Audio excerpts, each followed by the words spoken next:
food has to be kind of spirited, whereby, I mean, when you mumble and jumble everything together, it will come in as one. In my today's video, I'm going to be showing you how I cook this jollof rice with just tin tomato, tatashe, rodo, and onions. I mean, everybody thinks jollof rice has to be cooked with tomato. Why?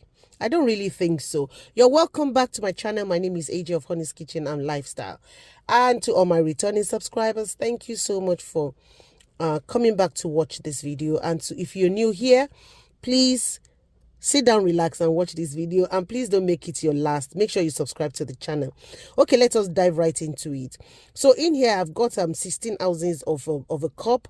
I can't really remember how many ml it is. So I'm going to be cooking 4.5 of it, which will just amount to just the 9-liter pot, which I'm going to be using to cook this jollof rice. So I'm going to be washing the rice so that I will allow it to drain. So in here, I've got the tomato puree already.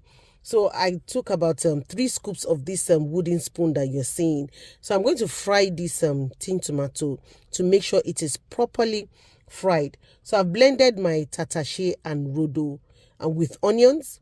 So I'm going to be adding that to this tin tomato right now.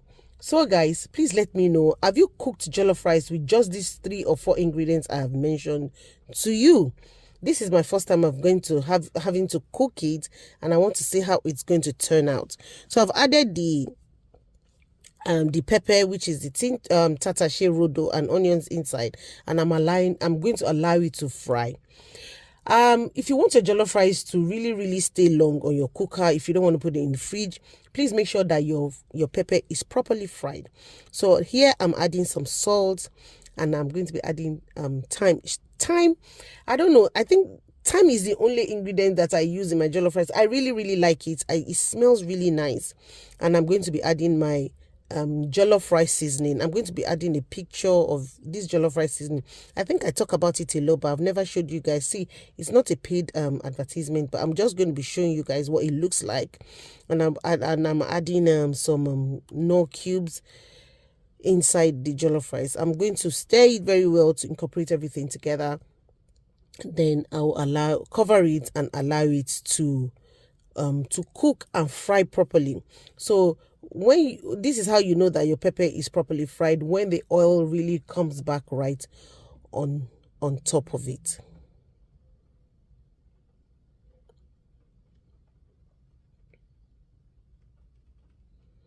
As you can see, guys, the pepper is bubbling. I mean, see, it's really literally splatting on me and it's hurting me. So I'm now going to be adding the rice. I like the outcome of this pepper, so I'm going to be adding the rice right now. I've washed it like I told you guys earlier, and I've allowed the water to drain properly. So I'm going to now turn everything together so that all the sauce can the rice itself will submerge in the oil, sorry, in the pepper. I'll pretty much cover the rice with all the sauce. That's what I'm trying to see. Okay, then I'll be adding water. I don't have any stock at home. Like I always say, you can use anything to cook your jollof rice, whether a meat stock, whether chicken stock, or even water. But it's just that when you use water, you tend to use a lot of seasoning so that it will become very sweet. But when you use your meat stock, the meat stock or chicken stock is already sweetened already, so you really don't need much of it.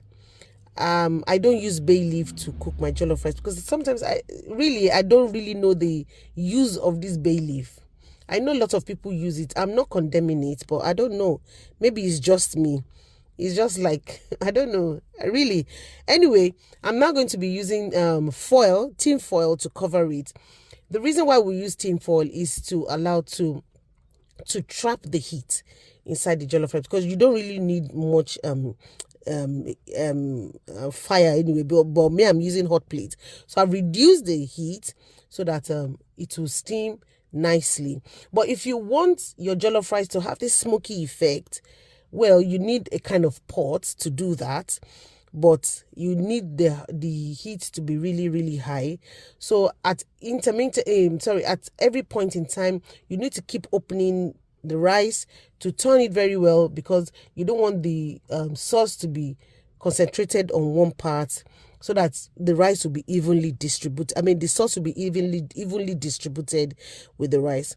So at this point, you can see as I'm taking it up, some parts of the rice is not fully covered with the sauce. So I will turn it all around.